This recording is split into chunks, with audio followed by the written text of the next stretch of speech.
It's a great pleasure for me to introduce you to our favorite instructor at McEwen University, Mr. Raymond Klassen, who we shall be interviewing shortly.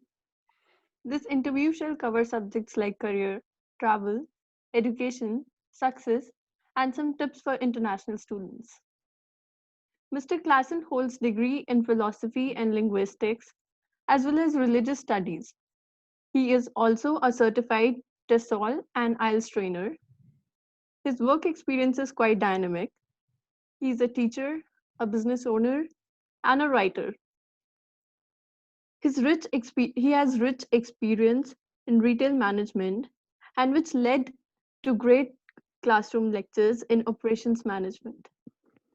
He worked as a technology consultant at Staples and as a store manager at OSL Wireless.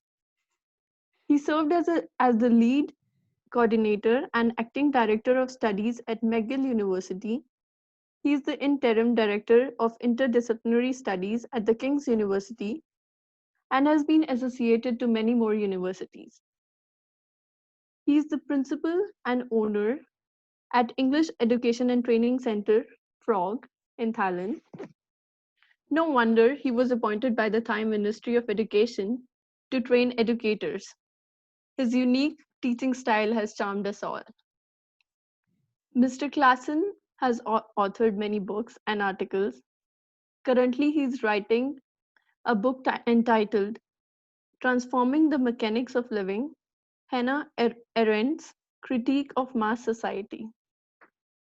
He has traveled 36 countries and lived in Thailand, South Korea, Saudi Arabia, okay, Saudi Arabia, the USA, and Germany, apart from his home country, Canada. We are all excited to hear from you, Mr. Klassen. Thank Okay, you. thank you. That's a really nice introduction. Um, and um, and very good. Actually, the thing that I'm working on right now is not actually a book. It's going to be a long article, and I'm doing it Mhm. may turn into a book, which is really nice. I mean, it's nice that you mention it because it's actually where my research interest lies, and that's very nice.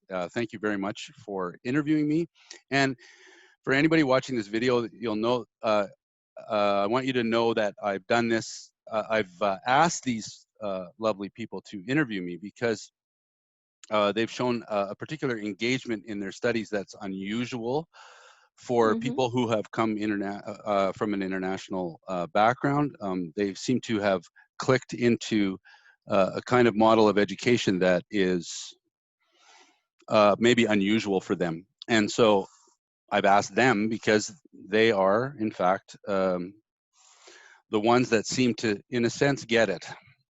So I'm going to ask them to introduce themselves, and so I'd like to start with Shivangi, who's in the corner there. Shivangi, would you introduce yourself for anybody watching this video?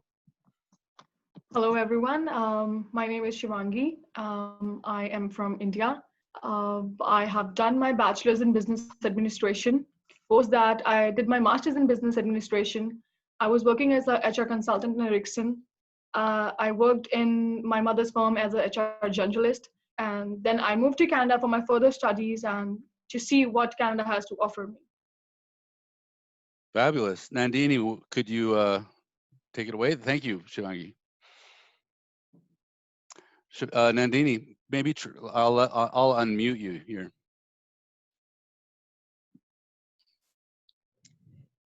Hi everyone, my name is Nandini and I'm a computer engineer. I worked for 2.5 years in a digital marketing sector, and I'm a student at McEwen and I'm like studying project management, and Mr. Clausen is one of my favorite instructors. Thank you. Tatisha, how about you? So I'm from India as well. So I did my master's in physics and I particularly enjoyed learning it. It's a wonderful subject and I'm a learner. So I've come to Canada to explore different things now. And I do have some artistic skills. I do enjoy interior designing and stuff. Thank you. That's great. Pulkit, how about you? Gentlemen's go last. Sure. Thank you. My name is Pulkit Gupta. So I did my bachelor's in business and then I pursued my master's with a specialization in finance. And here I am in Canada pursuing my project management from McEwen University. And it's been like 6 months I'm here. Thank you. Yeah, thank you. Thank you all for introducing yourselves. It's nice that you're here, and I feel privileged to be able to be interviewed by you. Thank you. Pulkit, we had decided ahead of time before we started making this video that Pulkit would start asking some of the questions that were on his mind first. So Pulkit, I'll let you take it away. Sure, thank you. Like, yeah, we all know that you have a vast experience and you are like a frequent traveler. So basically, I wanted to ask you some question on success and contentment in life. So here's the first one. So like basically, I feel anxious about the contentment in life, and it's always driven by power and money, mostly. So what is your opinion? Being satisfied with what you have in life? This was actually this is actually a big lesson for me that I had to learn, and I probably didn't start learning it until my early 30s. And so for those people who, so before I really answer it, I just want to tell a little bit of a story about this, because I think that if people are like me at all, their 20s are a time of discovery. And the message that they get is that the time of discovery should be in your teenage years. But that's kind of previous generation message. I'm not going to say old, but previous generation message. It's not an old message, but it's one that was common with the previous generations. And the idea was that you kind of had to know what the heck you were doing by the time you were 18 or 20 years old at the latest. But because of the complexity of life now, and because there's so many, every individual, every human being is bombarded with tons of messages that maybe they weren't bombarded with so much before. It's taking longer for more recent generations to make up their mind about sort of where they find their rhythm. And so you asked this question about success and contentment, Pulkit, and I found that in my 30s, I started to find out that there was a kind of vibration that I would get myself into, which was kind of a hum vibration. This idea that, that feels right. And you'd get this sense. And so there's an English term called resonance. And resonance is this idea that what you're doing kind of rhymes with your spirit and your own way of doing things. And I started to have more regular experiences of that in my early 30s. And so a personal story I want to tell to answer that question is that I had studied philosophy, and I had studied political philosophy, and I'd studied linguistics and history, and Christian studies, but a part of that was also studies of other religions. And even though I had found all those things, I was living in my head, and I hadn't found that, this feels right. I'd sort of been living in my ideas for a long time. And then when I was teaching a class, at with a bunch of 10-year-old boys, Korean boys. I had gotten a job in Korea, and I was teaching an English class with a bunch of 10-year-old boys, and we had accomplished all the curriculum, but we had to fill a class. So it was a night when it was raining, and so all the students had their umbrellas with them. And the school I was working in had a kindergarten in it, so they had this like playroom with these little balls, like little plastic balls and softballs that kids could play with. And so I went down to the kindergarten room, and I grabbed a couple of those balls, and I brought them upstairs, and we pushed all the desks aside. And I asked the guys, "Do you guys know how to play baseball?" They go, "Yeah, we know how to play baseball." But do you know the language? And I was starting to speak Korean with them already because I've been learning the language. And so I asked, "Do you want to learn the language around baseball? All the English around what it takes to play the game, what the bases are called, this kind of thing." And they said, "Sure." So for 45 minutes, I taught them baseball, and we put there was a little line on the wall. If they hit it up over the line, it was a home run. If the ball went up and it hit the ceiling, and they use their umbrellas as the bats, right? So they, if the ball hit the ceiling, then it was a pop fly and they were out. And then I taught them all the language, what it meant to steal first, steal second, home runs, all those kind of languages. And after that lesson, a couple of the students said that was the best lesson we ever had. It was the best English lesson we ever had. And I felt like it was the most sort of moment. And that was when I decided my career. Because for me, it was kind of like, oh, when you can get people to do that, when you can connect that for people and people feel inspired at the end of it, for me, that was a kind of like, oh, that has something to do with my purpose or with what I'm doing in life.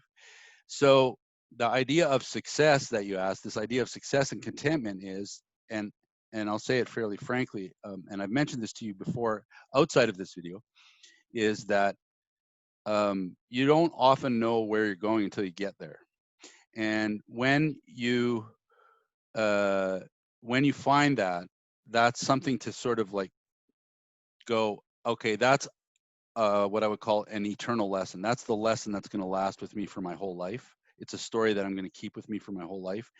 And it's going to guide what I do, because it's so, not only is it like just a ton of fun when you're in those moments, but it's one of those things that says, this is what I ought to be doing. That there's something in me that something about my personality that says, this is my place in the world. Once you find that, and that happens, it doesn't just happen in an English lesson, or it doesn't just happen in one moment in school. You'll get experiences of that in in different aspects of your lives. Once you start seeing that, then the bridge between success and connection starts to close. Like the space between success and anxiety, and that anxiety is an indication of a bridge between where you are and where you should be. So to get to your question exactly, a lot of people think they have to have it worked out, and they think that they've decided to say that success happens when they are doing something that could never be achieved. Right? So gaining money is a good example of that. You gain money and you'll want to gain more money. And it's never quite enough. And money is just one example. Increased status is another thing that people strive for. And you'll never be the highest status person in the whole world. So it's something that you can never achieve. You have to determine what's enough for you to find that. So once you determine what's enough in terms of status, or what's enough in terms of how much money you make, then this idea of success and this contentment and the anxiety about being successful starts to balance itself out. And you go, yeah, actually, I don't need that. You can actually say, no, that's not part of my, that's going to make it work. Does that make sense? Yeah, that was deep. Okay. So does it lead up to any other question? Yeah, sure. Like now we'll come up to some of the lighter ones. Like you have been a frequent flyer and an avid traveler. So you have had many experiences and learning. So do you mind sharing some of them, like some of the good ones? Some of the good ones. Well, I have to be a bit creative about that. But so can I what did you have in mind? Like, are you asking about things like culturally or work-wise, or? No, it's a part of success and failure. For example, you have been to many countries, and like all being in all those countries wouldn't have been easier for you, and you would have come across many challenges which you wouldn't have come across before in your life. So how did you deal with them? And like for example, we are international students, we are in Canada, so it might help us. And for example, we also might pursue some of our career opportunities abroad, not particularly in Canada or India. So that would be a learning lesson from you. Okay, so in this case, okay, so I get where you're going for, and I'm going to quote the Times travel writer. His name's Pico Iyer, and in a TED talk that he gave about a TED talk he called "Where is Home?" Or "Where are you from?" That's the title of his TED talk. In that title of the TED Talk, he makes this comment, and I'm quoting him. He says, traveling the world is a little bit like being in love. And it slaps you awake. It forces you to be aware. When you're in the presence of someone you're in love with, you're constantly aware of them. And when you're traveling, it kind of slaps you awake. That is, you assume so many things about your life are normal, and you find out when you go abroad that they're very strange. That actually there's very, very, very strange things, right? So if you go, so a good example, and this is a little bit of fun, if you go to a public washroom in Asia, in East Asia, so I'm thinking of South Korea, for example, if you go to a public washroom, you'll assume that there's going to be toilet paper. And when there isn't, you go, this is strange, and you start calling them strange. When actually you realize that much of the world, their public washrooms don't have toilet paper. It's not just South Korea. And you realize that your idea that you had toilet paper all along was a strange idea. And COVID reminds us of this because people were hoarding toilet paper, which is the strangest of phenomena. But it's a very Western phenomena. So you have to think, well, okay, so is where I'm coming from kind of strange, because people hoarding toilet paper likely is a sign of mental disease, right? So, and anybody who's watching who hoarded toilet paper, I'm sorry, I think that there's something wrong with that. So I'll just sort of criticize you directly to your face if anybody's watching the video for this. But you start to see that, oh, I'm awake. Oh my goodness, the things that I'm bringing are not normal for other people. And I could be considered strange. I think this is one awareness that people who haven't traveled don't get. They don't get the idea how somebody else could think that they were strange. And so in terms of learning, that's one of the biggest things that traveling does. But I didn't realize that until after I started traveling. That was the cool thing. I just said, I want to travel the world. I want to see what it's like. And I didn't know what it was going to do to me. And then I realized I was like, oh, I'm actually kind of weird. For lots of people, I'm a strange person. And you really, yeah, that's one thing. It slaps you awake. You're like, your senses are alive. You're aware when you're walking in a new city, in a new place. Everything is like, wow, ooh, like this kind of thing. And it doesn't have to be neon lights weird. Like, it doesn't have to be neon lights kind of experience. It can be, I'm walking on a dark country road in another country on the other side of the world. This is interesting. Are snakes going to come and get me? Like when I lived in Thailand, there were snakes, right? So I have to be like, okay, I have to be cautious of the fact that there might be snakes on the side of the road when I lived in the country in Thailand, right? I mean, these things, that's the kind of awakeness that you get, and it's pretty remarkable. And I think I'm seeing on our chat function here that there might be some other people who have questions. Yes. To follow up with that question, I'm sure you've had like a lot of fun experiences traveling the world and in every country you've been to. But I want to ask you, like, what's the most fun you've had in Canada? Because as for all of us, we are new to Canada, and maybe your experience could like push us to do something which is amazing or fun. So I think I could answer a lot of things like that, and part of that is dependent on the type of people that there are. So I would name a few experiences. I think one is going camping away from cities and just going camping. That experience is really great. Just being outside and smelling a wood fire or that type of thing, that's a really wonderful experience. And in Canada, I would get some sense of the different geographies. So go to the mountains and be in the prairies and those types of things. But because I'm a people person and because I'm kind of an outgoing person, I think the most fun experiences are with people. Absolutely, hands down, the most fun experiences with people. And the best thing to do is to be part of what's called an East Coast kitchen party. So an East Coast kitchen party is, and it kind of comes from just sort of total Atlantic region. They all have it, but it has a little bit of an Irish Canadian flavor. And the East Coast kitchen party is everybody goes to somebody's house and they all bring beer or alcohol or whatever, and they go to have a good time and they have a big party. And everybody just ends up being in the kitchen because that's where all the food is. And they stand around. Nobody sits at a party. They stand around and they talk and they drink and they solve all the world's problems at those parties. And they tease each other. And an East Coast kitchen party, if you ever get invited to a party at someone's house and they're from Atlantic Canada, from the East Coast of Canada, go. Absolutely go. There's no, you change your plans. If you're getting married that day, change it.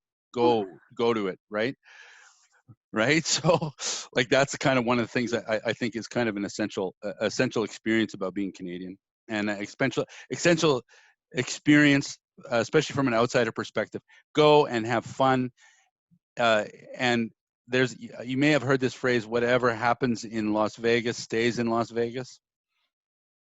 Whatever happens at an East Coast kitchen party stays in the kitchen.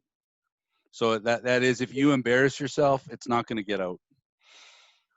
Yeah, okay, go ahead, Nandini. Do you have more ideas about this? This makes me wonder, are you from the East Coast? And if you are, if you'll be throwing the party, will all of us be invited? Yeah, well, I would definitely like that. I am probably going to be having a housewarming party. I am not East Coaster, but I am going to be having a housewarming party, and Maybe a I birthday party very soon. believe. Say it again, Tatisha. Maybe a birthday party soon. Yeah, well, that's true too. I do have a birthday coming up. Yep. Okay, we are all excited to come. We'll surely join you. Thank you. Okay, so Poke, do you have any other questions? I know that you had kind of like a couple on your mind. Mm-hmm. Sure. Yeah, I had a follow-up question regarding success. Like, so you have been into the teaching profession for a number of years. So you would have come across many people or like particularly students with different caliber. So there are students who are street smart and they know basically how to pave their path to success. So what are your opinions on the recommendation to the students who are like who basically struggles and are not that smart, I would say?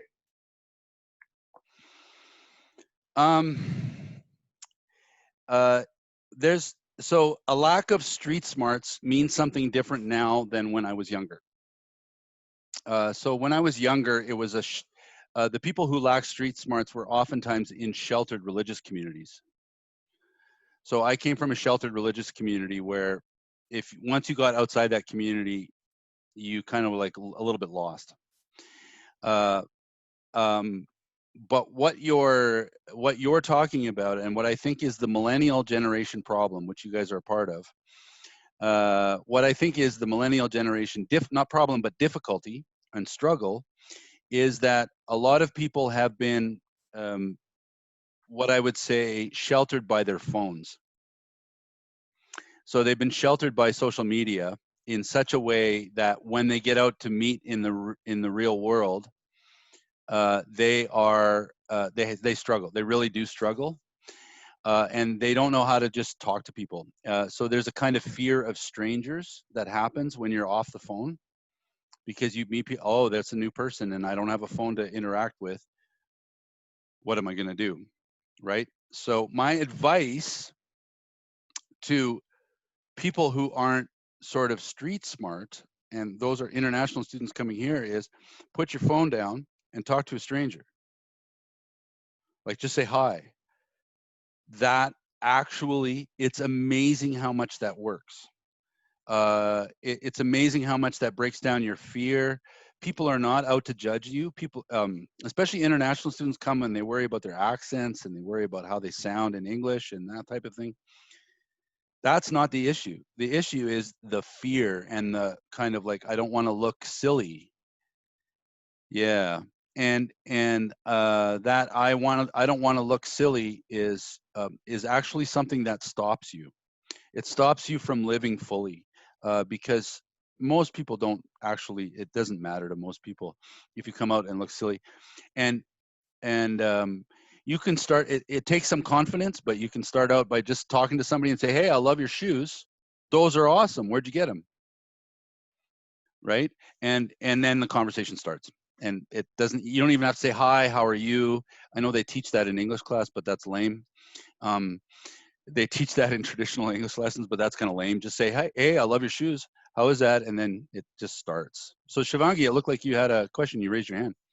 Oh yes, I exactly did this to a lady. I was waiting for my bus, and there was an old lady wearing nice black shoes, exactly boots. And I told her, you know what, I like their shoes. And then we just started a conversation. Oh, I got it from there. There's a sale going on. So it was a nice experience. Coming to, you mentioned millennials. Do you Yep. think millennials are procrastinators, as in they are bad at time management and deciding how long to allocate to a certain task? They might, I mean, to a certain task, they might, for example, tend to underestimate the time needed to prepare something. I mean, they do not make a list of what they need to do either that day or in the future. So, I was speaking with somebody about roughly this topic this morning, interestingly enough, before this interview. And I don't think, first of all, I don't think that, I think the word that I would use about millennials is that they're impatient. Very impatient. Things have to happen right away. And they don't, and so that impatience creates them not planning. Like they don't plan to see sort of how it works out, right? So, so that's really works against millennials. So that impatience works against them. So if you're talking about the specific problem of impatience, but I don't think their impatience is their fault. I think it's actually the fault of people like me who are their parents' age or just on the, I'm on the, a little bit on the younger side of the parents' age, but my generation a bit older, it's our fault for teaching millennials to be impatient. You can have it right now.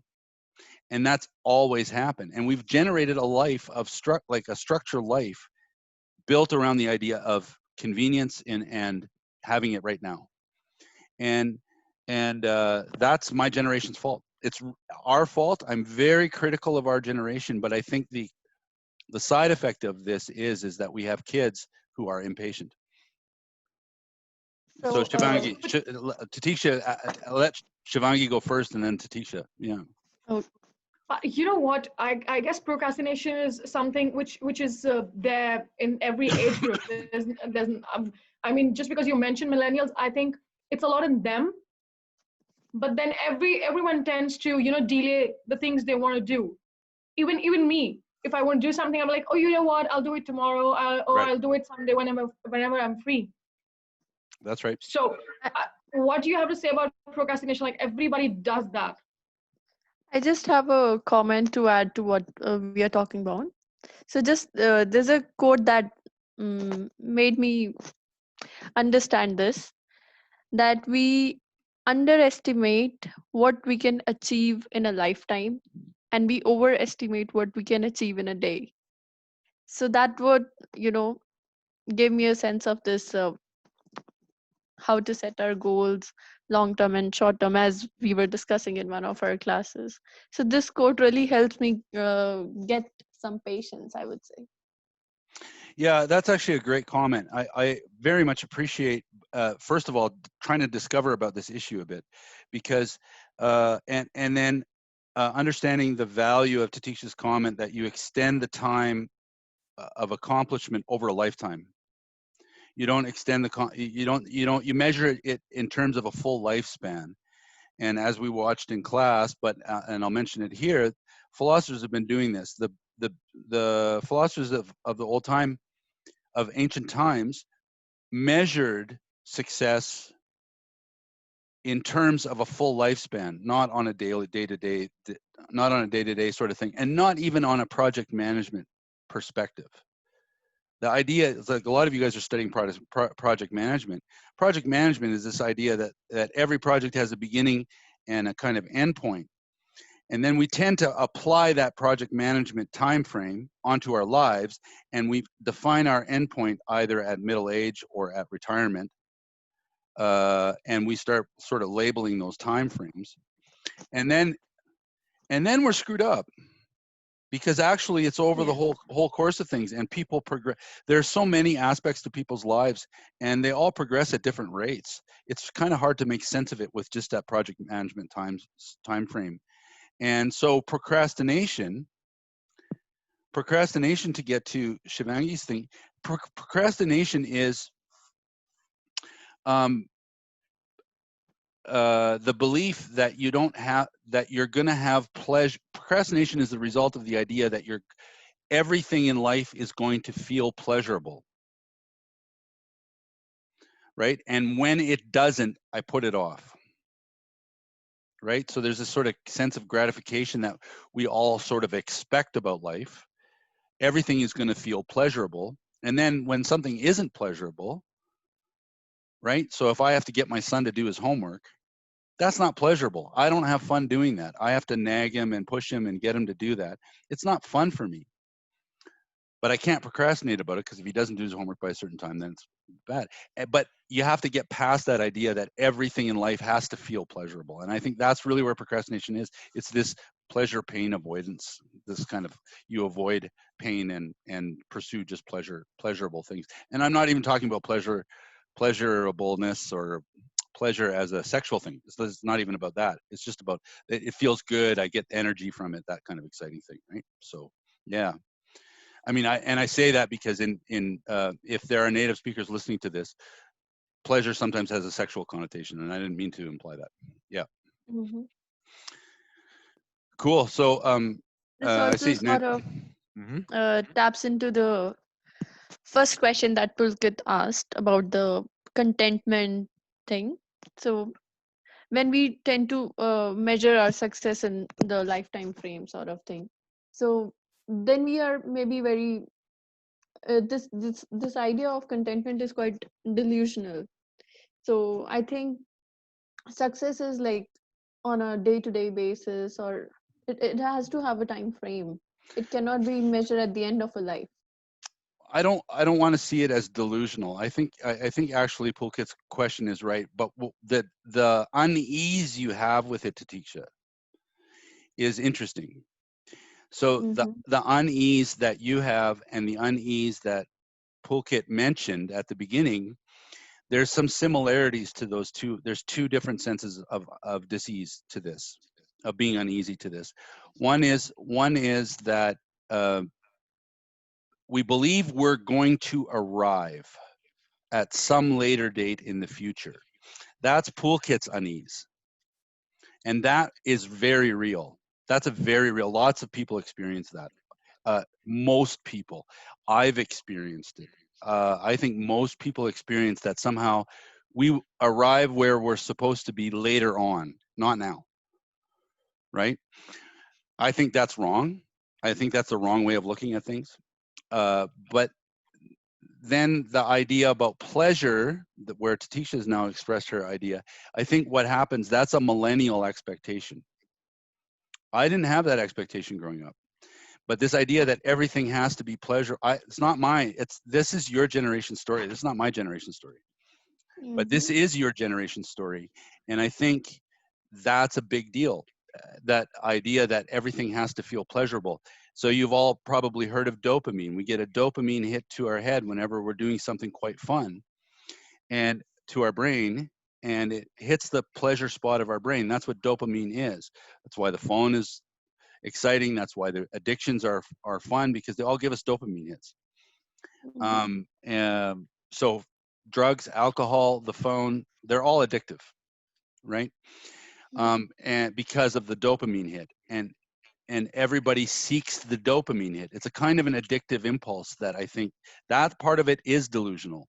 But Pulkit's question about this disease between being content and the definition of success and and that feeling, that's coming from a whole different idea.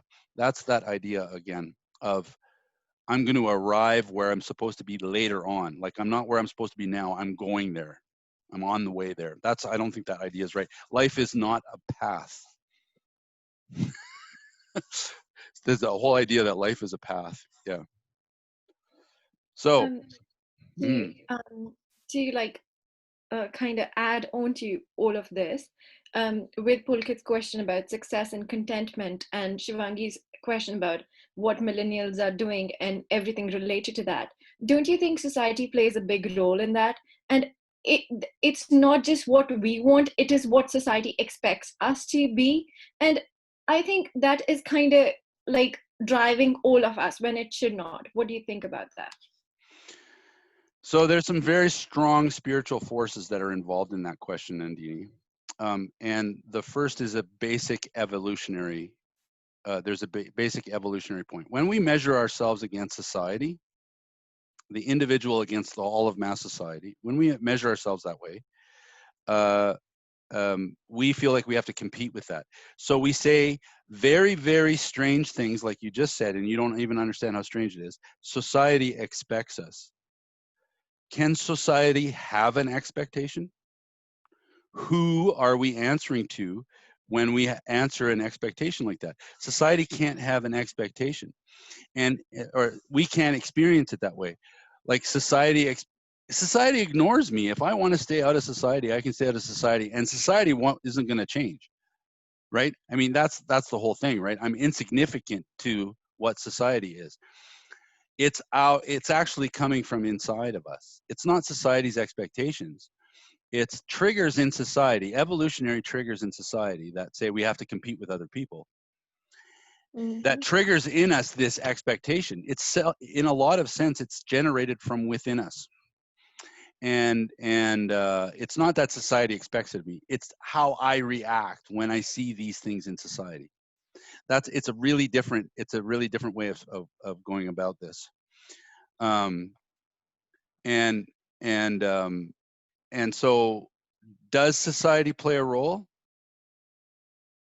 That's up to you. Yeah.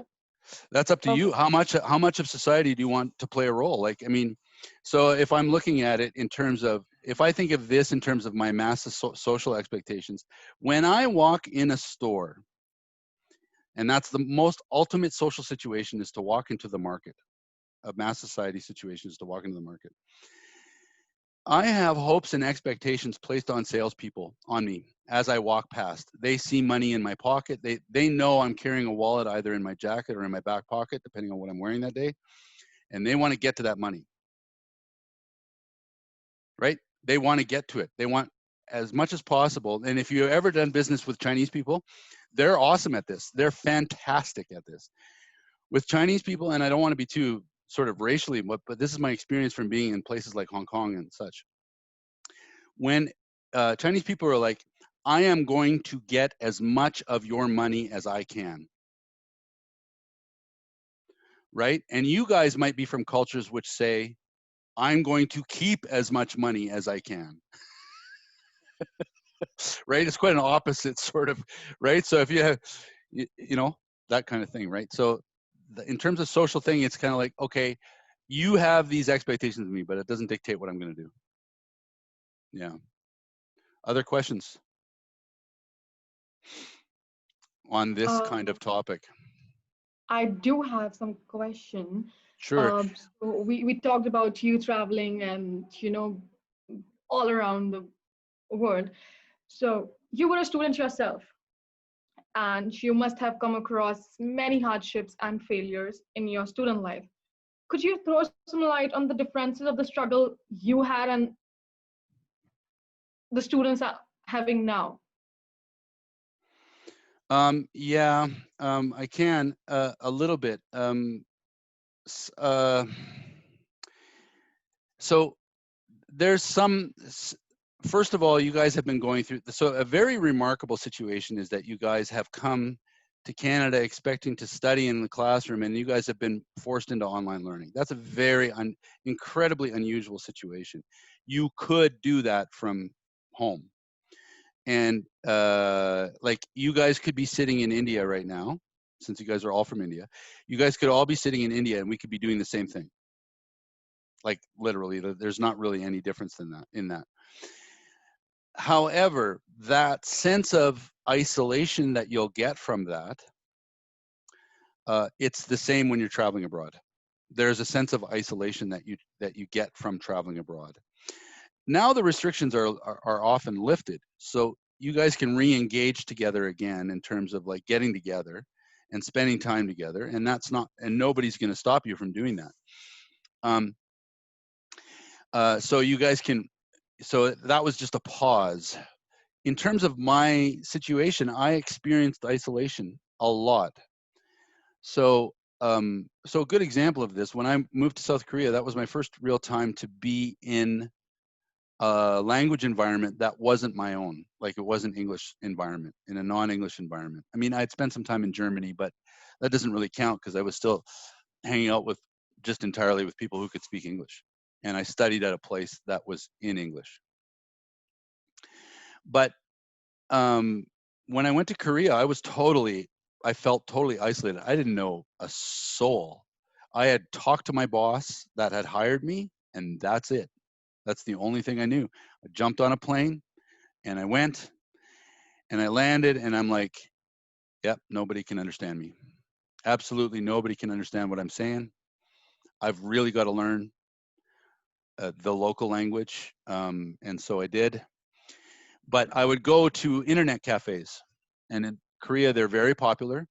They were popular when I went, and they're still popular. I would go to an internet cafe, and because I was a smoker, I'd go and smoke in the internet cafe. I couldn't smoke in my apartment because I had 2 roommates from South Africa, and they didn't want me smoking. And I'd go to internet cafes, and I'd just go into. They used to have chat rooms on Yahoo Chat, and I would go into the Yahoo chat room just to connect with people who spoke English. That's how isolated I felt. And so I'd hang out next to 2 Korean guys playing Warcraft in the internet cafe. They were playing computer games right next to me, and I was talking in English, and they would look at me for a little bit and they'd be like, eh, and then they keep playing their game. And I was totally isolated. They were like, okay, I look different. It's okay. Right. So can I identify with it? Yeah, you might want to explain though, Shivangi, what some of the experiences you think that Indian students are having. Maybe you want to tell me a little bit about what you think they're having. Yeah, I've already had this conversation with you, and I usually talk about international students and specifically Indian students a lot.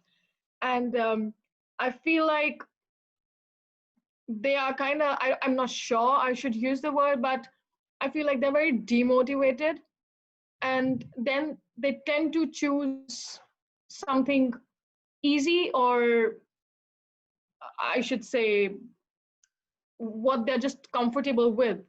Like I had a conversation with you earlier where I was like, okay, you know what? I've done my bachelor's, I've done my master's, and now here I'm in Canada, which is a kind of developed country, and I'm studying here.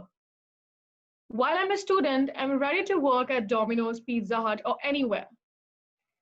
Once I finish my studies, why am I still working there? Why am I not going for a professional job? And I have seen most of the students doing exactly the same thing. I have a lot of people staying with me, and I'm really fine sharing the examples too. They have fine education. They're still working at gas stations. They're still working at food chains. Why? I mean, and Okay. that's Yeah. I get it was your one of my question. questions too. Like it was, I always wonder that, you know what, companies always want to recruit freshers with experience. They're not ready to hire freshers. If I am a fresher, I'm just a graduate, and I want a professional job, companies are not ready to hire me. They can either have a fresher or they can have experience. Yeah. So I think what you mean by fresher, for those people who are not used to sort of your colloquialisms in English, I think that means kind of like a rookie or a inexperienced person. So I want to clarify a couple of issues. So there's personal issues and there's social issues that I want to sort of push out of the way to get to the heart of your question, which I think a lot of our viewers are going to have. I want to get sort of discard those ideas to get to the heart of your question. So first is there's the social issues. Being newcomers to Canada, you have lots of hurdles to overcome, lots of hoops to jump through. But the social pressure is essentially like that there's this idea that many Canadians have that if you're a newcomer to Canada, somehow you're not as qualified yet as you need to be. Right? So there's this idea of qualifications. Local population will have that. They'll meet you and they'll be like, yes, you're a lovely person and you're a wonderful person, but I don't think of you as a professional because you're a newcomer to Canada, right? There's that hurdle to jump, right? So that's there, but I don't think that's the heart of your question. Second are individual. So there's a kind of explanation about this that I would say comes from educational background, and unique individuals have to kind of pull themselves out of that educational background. So I believe that there's an educational background in South Asia, but also too from a lot of, and this is oftentimes Asian students, and many kinds of Asian students. Education is roughly this: the teacher tells you, and you say it back. That's education. That's all it is. And that's what testing is. That's what puts you through. And you don't cause any problems on the way. If you cause problems on the way, it creates issues for you as a person if you're trying to cause those problems. So I think that's the kind of educational background you have. So what counts as a smart person in that is someone who's been able to do the test well and to tell the teacher what the teacher wants to hear. That's been the education system that comes out of it. And so when they enter Canada, people who have come from that educational background, I'm just going to do what I'm told. That's going to carry me through. That I think is deep in the gene pool of Asian students when they come here, and it's really hard to come out of that. I think you guys primarily are exceptions to the rule. You're not the rule. You don't follow the rule. So that you interviewers, that's my perspective of you, is that you're exceptions to this rule. That's not exactly what education is for you. So those are two side issues. The heart of your question, though, is, and I'm going to go back to spiritual things here too, is a spiritual thing. Am I internally motivated or am I externally motivated? It comes down to those two things. Am I internally motivated or am I externally motivated? And that's a very, very difficult question to what counts as what comes from me or what comes from what's around me. If how I'm interacting with the world and my ambition is coming from me, then you're going to be very ambitious. And Shivangi, I know that you're a very ambitious person. But some other people just aren't that ambitious, and I think that the question is, where does ambition come from? That's a question we have to answer. So why do international students seem to be satisfied with those jobs? One, they have some barriers to overcome, but two, there may not be anything wrong with having those jobs. I don't want to put those jobs down. I really don't want to put those jobs down. We've called them essential services, a lot of them. A lot of the services that international students are doing in Canada are essential services. So we know that. So I don't want to put them down at all. But why they couldn't accomplish more, why they don't pursue that is likely because that's not what drives them. I don't think that idea that they should be doing that is something that everybody feels. And then the other thing is that there's students who have come away from their parents for the first time. They have to turn it into internal motivation. It's not their parents telling them they've got to be doctors or engineers or lawyers or professional jobs like that. They have to discover it for themselves. And this is one of the contentment issues that we come back to content and success, is that each person must discover it for themselves. It's what it means to be human. in order to be human, you have to discover what it is that makes you move and motivates you. So I think without that, you're living a less than a human life. Yeah. Pulkit, did you have a question? So yeah, basically, as you were talking about the international students, so I had a follow-up. So like you have experience of business in Canada as well as overseas, as you operate like one of your businesses in Thailand. So what are your insights about doing business in Canada? Like, what are your suggestions for international students who are willing to like look for opportunities to expand their current family business, or they're looking for like basically new opportunities to grow in the business field? Be patient. Canada is full of laws, and it's highly regulated environment. Be patient. You have to follow through the regulations because there's governmental regulations that are not so stringent when you go outside of Canada, or when you go, what I would say is outside of the Western world. Canada has the highest regulated, some of the most highly regulated working environments that there are. So I'll give a good example of this. When I ran an education center in Thailand. I run an education center in Thailand, but I'm not really day-to-day running it now. I'm more of an advisor. And they had a rule in Thailand that if you were going to open up a school in a place, you had to have 2 bathrooms accessible to the customers, one male and one female. Of course, in Canada, that's a little bit strange now, because we, of course, should be having unisex bathrooms or transgender bathrooms or all gender bathrooms, they're sometimes called. But anyway, regardless of that, they require this 2, but most places didn't have 2. Most places of business only had 1 room for the bathroom. So there's this law in the books. And so I could go to the office and say, my building doesn't have this. This is the photo of my building. Is that going to be a huge problem, or do I have to build a bathroom? And they said, well, by law, you have to. But yeah, it's okay.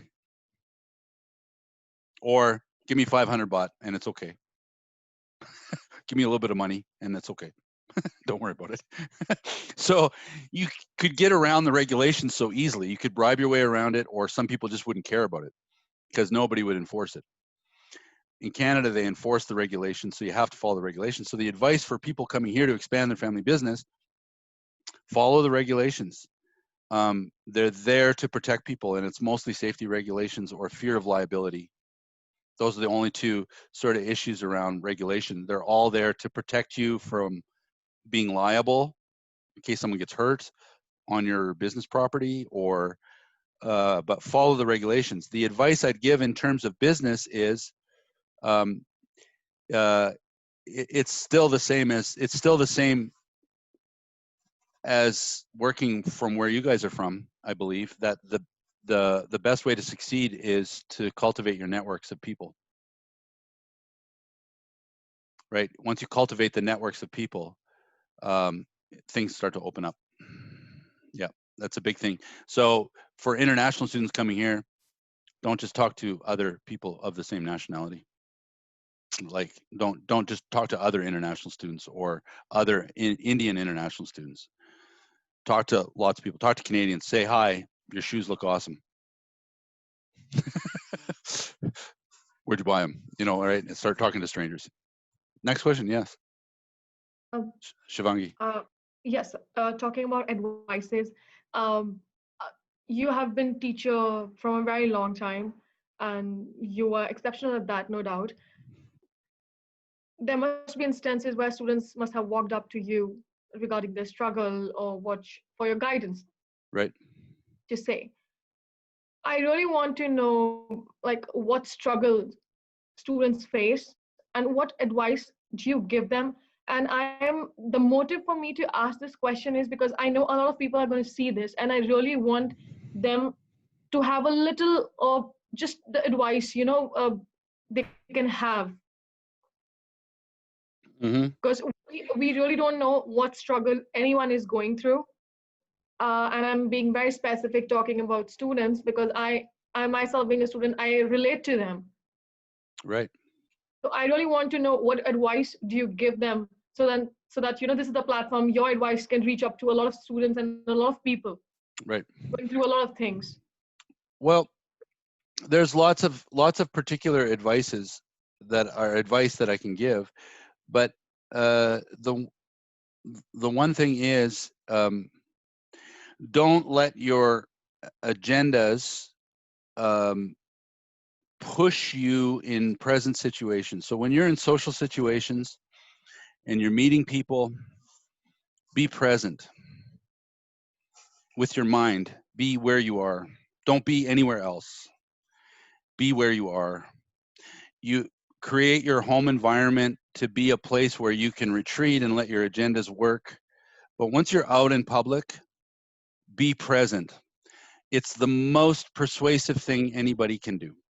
And it's the best way for you to fit in, or to find a place. I'm not going to say fit in, that's kind of like lousy language, but to find your place, or to find your rhythm, and to have those moments of those resonating moments, is to be present in the situation. Don't act with an agenda to push people to do what you want them to do. Don't try to control it too much. Just be present and find your rhythm into it. Like, feel it, like it's a little bit like, I would say it this way, it's like going surfing for the first time. If you go surfing for the first time, you get on the ocean, and you could try to control yourself, but man, it's the waves that are going to push you. Right? The waves are going to push you. So just be present and find your way to flow in with that wave, so that you get that experience that's happening, right? That's kind of what it is. That's really for what I see a lot of international students having struggle with, is simply this idea that they have expectations that they're going to push onto a situation, and then be sorely disappointed and going through severe culture shocks because of that. Yeah, that's kind of how it goes. So then let's, why don't I lead it to Nandini? I think you probably have some questions next. Yes. So my first sort of experience and question both is, when I look back at my own education, what I remember the most out of everything I've done till now is the fun experiences that I've had with my peers, and the spontaneous conversations I've had with my professors. And with education now being delivered online, where do you think that leads more modern day learning to? Well, it has to do with those sort of internal and external motivations. So when you push it online and people start going into online and into isolated situations, and you have this beautiful image of us on the screens here today, right, to show you, there's a really unique this is a really unique sort of situation where we can talk, learn, discover together. But each person has to come with a motivation, right? So my experience in class is to see this, where people put their profile picture up, or no profile picture, they just have their name on the screen, and that's what I see. So it's that image, and that experience coming from a teaching side, what that is people shutting out. Those are exact decisions of people not being present. They decided to go turn their computer on, go make themselves breakfast, or leave the room, and they'll go do something else. So what does this say about education? Well, there's these one side of these people who are just not internally motivated to be in it and be present. But the state of the education system is we have to be geared towards the learner, not towards the teacher or the institution. The most successful institutions in education are going to be the ones that are geared at the learners, not at their institutions. And you're finding this right now. Those institutions that have lived on their reputation, Harvard, Yale, all the Ivy League schools, they're struggling, and they're having to dip into their sort of backup money in order to make it happen. they're having trouble in this situation because now it's about the quality of the people that they have working for them. It's not the name of it.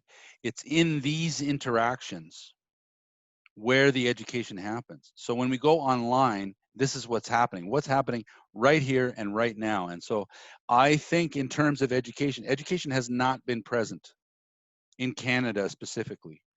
They have not been a very present thing where I'm going to give you my attention. We're going to connect. The learners are going to get what they want to learn. And I want to make sure that that happens. That the teachers have been present, but as an institution, they haven't been focusing on that. They've been focusing on that. Like Alberta, for example, Alberta has a ranking of their schools. Which are the best schools, which are the worst schools, and then you have people sort of going to the best or the worst schools. And it's not even so much about private education. It's even in the public schools, they rank in terms of how they did in university and that type of thing. That's about reputation. That kind of idea is going to disappear. It's going to become more democratic. Online education becomes more democratic and much less about a meritocracy and much more about what do we want to get. Yeah. So I'm going to see who's raised their hands here. We got a couple people who've raised their hands. To add to that, the heart of the question was like when we meet each other, be it like the classmates or the professor, we make this sort of a social relationship which takes like time to build up. Right. And this is my opinion, and I believe if we didn't have the first term with you face to face where we had interactions, I don't think we would be present right now here doing this. With us, it is that we know each other already, but with education, like literally with moving it online right now, isn't it taking that away from the students? And although it's democratic and it's going to do everything you said, but are we willing to give up that social relationships because of that?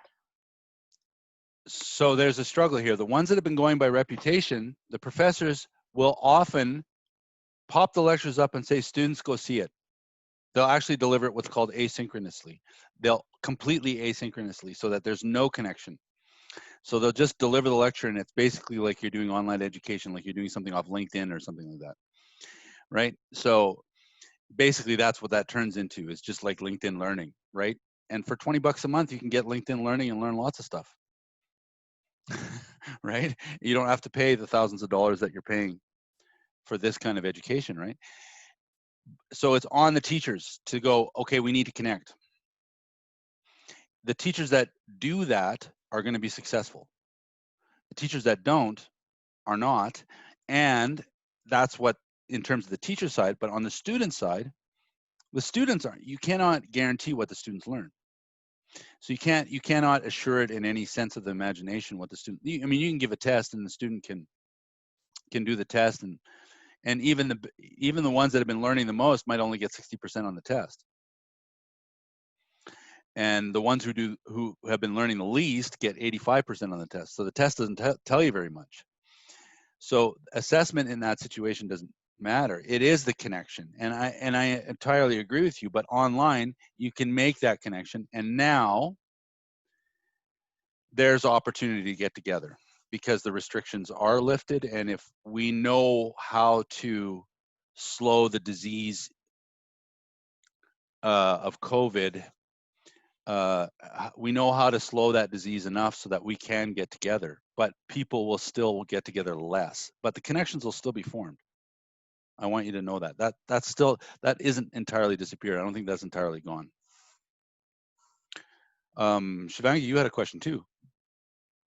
I'm not sure, but talking about COVID and then online classes and everything, I mean, a lot of students want to come here to Canada and study, and it takes a lot of money to study here.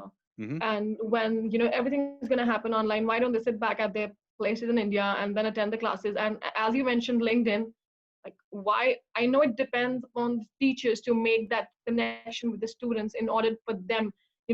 It takes a very good teacher to make their students learn what they're actually teaching. Mhm.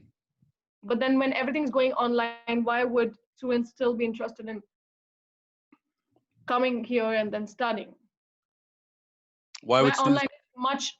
online is a little difficult, although it reaches a lot of audience, but it is still difficult for students to cope up with it.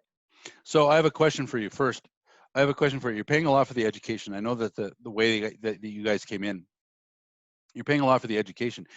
But honestly, were you coming because you were seeking out MacEwan and to study project management?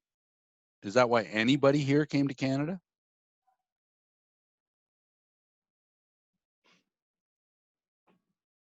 Really? Not That's the to, real motivation why people came to study? I don't think so. Not for everyone, not I for everyone. not I just agree. not for everyone. I don't think for very many. Can I I say it know what you're trying to very say is, can I say it very frankly? This is there because this is a tool for lots of students to come and live in Canada. And that's yes, okay. That's okay. It also shows that you have Canadian education and an English level that yes, shows that you can live in Canada, right? But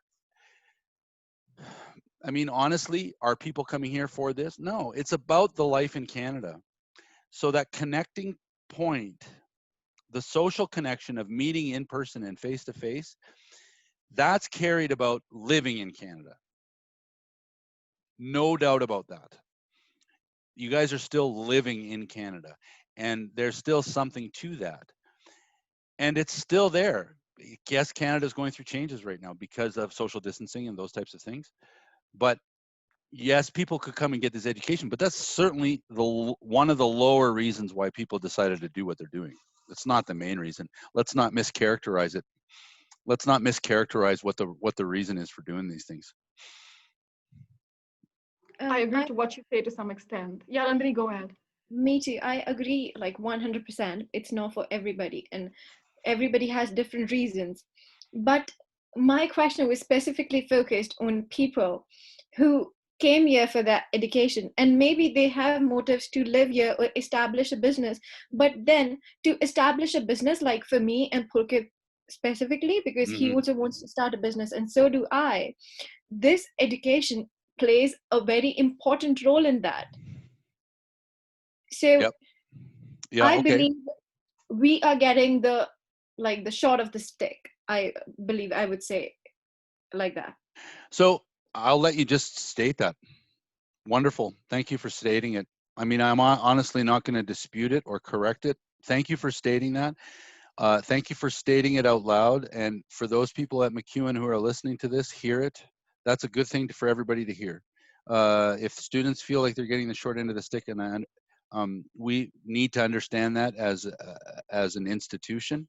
I need to understand that as a teacher, and we have to understand the stress that everybody's going through because of this, because um, it's real. Why deny it? And I think we're just sort of muddling our way through it, and the universities are doing the best that they can to muddle through it and still say stay financially viable, because a lot of universities, especially in Alberta, are having a hard time right now. It's staying financially viable. They had their funding cut by the premier, and I know this might be put on there, but they've had their funding cut. They've had to restructure, and by the premier and the financial vision of the provincial government, and that's been very hard for them. So everybody's sort of muddling through it. You're coming into a situation where those things are present too. Don't stress so much about that. What you're stressing though is about it doesn't meet my expectations. So I want us to understand why that advice about being present is important. Because if we're present in these social situations, and university is a social situation, no doubt about it. When we're present in that, we work the best with with what you get. You work the best with what you get, and instead of my expectations, right. Um, you Then that's the most valuable business lesson anyway. The most valuable business lesson that you're going to get is to be present when things aren't perfect. How am I going to work through that, even though all of these things aren't perfect? Could have, like, even in setting up this interview today, we were having technical issues. And people are going like, oh, crap. You know, like, you know, people are like getting all frustrated with it. And then you go, be present. Let's just work with what we've got. And then make it happen. That's the most essential business lesson. That is the most essential business lesson. Everything else is subsidiary to that one, because the best business leaders in the world are present. They are, yeah, go So ahead. basically, it's in human nature to uh, go opposite to what we have. Like when we are having the live lectures in the classrooms, most of us like to go back, and since we are internet savvy generation, we like to go and watch YouTube lessons. Right. And even in the class, we prefer watching YouTube lessons. But now when we are in this situation, we are wanting the opposite. So it's about focusing on the solution and not the problem. Yeah, that's one way of saying it. I would say but again, we're putting the time frame on it. You put a time Mm-hmm. frame on it when you go with solution instead of the problem. The instinct about focusing on the problem that's really interesting is that in a certain way, people are present when they're focusing on the problem. That's the kind of cool thing about focusing on the problem. When you focus on the solution, you think of, oh, how am I going to fix this? Everything needs to be fixed. And can I ask this question? Where the F does the idea that everything needs to be fixed come from? Well, I would just want to say that people like to be in problems. They want some issue at hand. I don't know. I think, Drama kings and drama queens, right? yeah, exactly. If everything is solved, then what to do next? People like to have a gossip, something to talk about. So Right. it's not really the problem, but we like doing that sort of stuff. Sure. Makes us feel good, right? And Yeah. also, I'd like to. Do Okay, you go want to ahead. go ahead? Okay. No, you go ahead. When you said, nothing, not everything has to fit, and then it not always takes one individual to make everything work. If we 5 people are doing this meeting, and if something went wrong, it was just not only one of us which tried, it was every one of us. So if we talk about online classes, it depends upon the students and the teachers as well. If Absolutely. some student, just because there's lack of personal connection, the teachers doesn't know their students face to face, they really don't know the caliber and how fast the student grab or learn. And if I am a teacher, if I'm a Canadian teacher and I'm teaching someone sitting in India, I really don't know him that much. It's just through the online sessions where students doesn't even want to show their faces. They Right. want to put a profile picture. So So it's yeah, I think yeah, it goes hand in hand, that it takes a lot from a teacher's side and a lot from students to see that they are in a way having Canadian education. It takes a lot. If this world is moving towards online thing, mm, everything's happening online, I think we need to pull up our socks and really take that extra mile. yeah. So not to make sure that we don't sort of like float into cliches. I don't want to float into cliches. To say it really this way, it's the internal or external motivation that's really going to matter on this regard. Am I internally motivated or not? The ones who are internally motivated are going to do better in an online situation than those who are externally motivated. Like the ones where the motivation is coming from here. So Nandini, to encourage you, I would say that feels lost, and because I know that you're a very social person too, Nandini, it's really hard to get the motivation strictly from inside. There has to be a sort of social element to it, because that's what kind of makes you go, like this, right? So, kind of in a joke way, what I was going to say, and this, I'm just going to flirt just for fun, but I'm just going to say, Shivangi, can I get to know you better? Like, that's the kind of issue that kind of goes. Right, but there's this idea that that being in groups can be motivating for people, right? So that's why I still think that universities are obliged to, even if it's online, that people are getting together online, and so that people can have that learning environment, and professors can structure it in such a way that you can have smaller groups.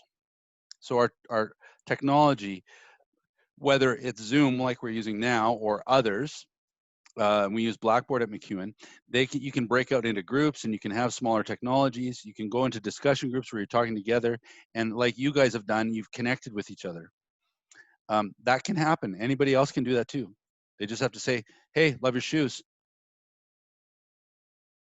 Right? It doesn't take that much. It doesn't have to be put up like what Shivangi is saying.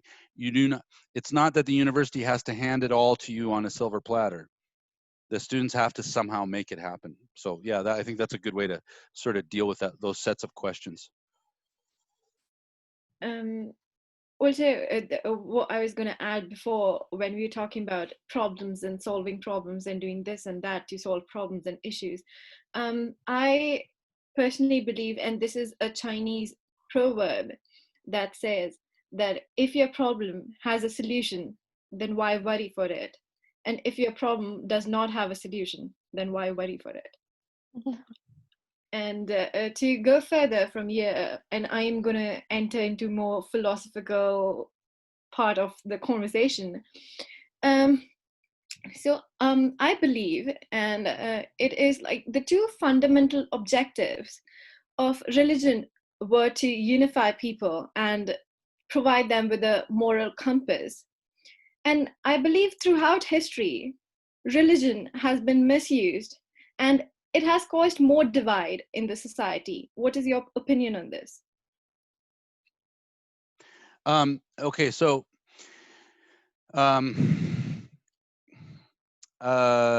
we come from different religious backgrounds here. So I come from a Christian background, and you guys come from, I think you'll have been exposed to a Christian background. Some of you, I think, went to Christian schools in India, but some haven't. And so we come from, some of you may be Hindu, some of you may be Sikh, some of you may be Buddha. People who are listening will be coming from at least very different environments. So,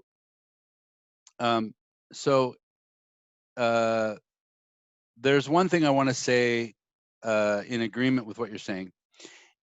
Religion has been a divide because we think of religion as a relationship with an institution, right? So it's dividing because we are showing our allegiance or our loyalty to particular institutions. So, so for example, in Thailand's a good example of this, because my spouse became a Christian. My wife became a Christian before I met her, long time before I met her. She learned English and she became a Christian before I knew, before we had ever met. But she had to tell her parents, and her parents were very disappointed. Her parents were Buddhist, and her parents were extremely disappointed that she became Christian. But it was because in order to be a good Thai, you had to be Buddhist. Those two things were connected together in Thailand. That you can't really be Thai unless you're Buddhist. So by her becoming Christian, they also understood that she was rejecting being Thai. And I don't think, I think there's some connections like this in India. I think Hinduism, there's lots of examples of people who follow Prime Minister Modi, for example, who believe that you have to be Hindu in order to be a good Indian, right? So that's not uncommon. But what's happening in the divisive element of that, which you're right to observe, Nandini, you're right to observe that there's a divisive element of this. It's because the adherents to the religion are adhering to an institution, not to the core teachings of the religion. Right? So this is why it becomes divisive. But at its heart, I don't think it's divisive. And at its heart, it has to do with our relationships to what really is sacred. Right? So that's the positive element of religion that people are forgetting. Like people often forget. So the people who are divisive are forgetting about that, right? So a good example of this, the divisive element of this, was just a couple of days ago with Donald Trump. He took the Bible and he stood in front of a church. And what he was doing was aligning to an institution. But he shot protesters, which is both against the American Constitution and it's against the Christian religion. And to go take this photo op, he wanted to align with the institution, not with the actual core of the religion. Like, so there's not a spiritual principle. So the divisive elements are when the moral guidance part of the religion isn't actually the powerful part. So when there's no moral guidance happening, then it becomes divisive. So moral guidance is this idea of moral compass or moral guidance that you mentioned is much more central to the religious aspect of this. And I should add on one thing about this. That comes from a relationship with the sacred. If you do not, as a person, have a relationship with the sacred, you're missing out and you're going to be pushed by society. If you do not have a relationship with what's sacred, you're going to be put. So this is why atheists and this is why people who don't feel like they have anything sacred in their life, who think that consumerist people who are identify themselves as consumers, and there's lots of those. You can see them online. Just look on Instagram. Those people are going to be pushed to and fro, and then they'll be the ones that are going to be guided by external forces, and they'll have no internal sort of core sort of hold on to themselves. So I think the moral compass thing is right. So yes, religion has had a huge part of it, and there's been tons of historical examples about it. I could go through them all. Just in Canada, though, and I'm only going to focus on Canada because it's too easy to take shots at the United States. Just in Canada, we, the Catholic Church, set up a residential school system which forced Aboriginal population to go be in the school, and they abused all of the people that went into that Aboriginal school system. They couldn't study in their own language. They had to speak English all the time. They had to become Christians, and then they were sexually and physically abused by the school system. That's a complete loss of moral compass, and it's a complete allegiance to an institution. That's why those things become divisive. If we're going to talk about religion, I'll speak about Christians. If Christians are going to be Christian,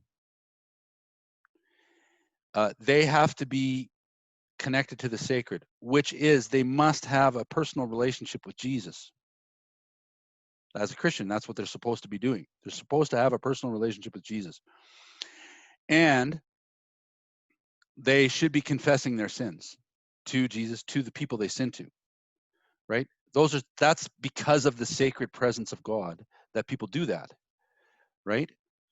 But if you're Hindu, and I'll pick on Hindu for a minute, if you're Hindu, you have to do something like Gandhi says. You have to be the change you want to see in the world, right? So you have to follow these types of precepts because they're sacred. There's something like when you get into it, there's this kind of ecstaticness when you're connected to it. That's kind of like, whoa! They're like Pentecostal preachers, like going, whoa, praise the Lord, like this kind of thing, right? Well, that comes from somewhere, and that comes from being connected to the sacred. And so I think that's where religion goes off the rails. It goes wrong. Yeah. I'm sort of glad you brought Christianity and a recent events that's been happening, because my next question is sort of related to that. And with all the recent events in consideration, the fact that so many people of color have the same set of beliefs as their white counterparts, where do you think faith failed to fight the racial discrimination? And to just, this is like the question, but to just like where my thought process is coming from, Christian missionaries not only converted African American people, but they also went into the roots of Africa, and then they changed their set of beliefs to Christianity. Their ancient methods of praising their ancestors were changed to, no, you praise the Lord. That was like, they did that.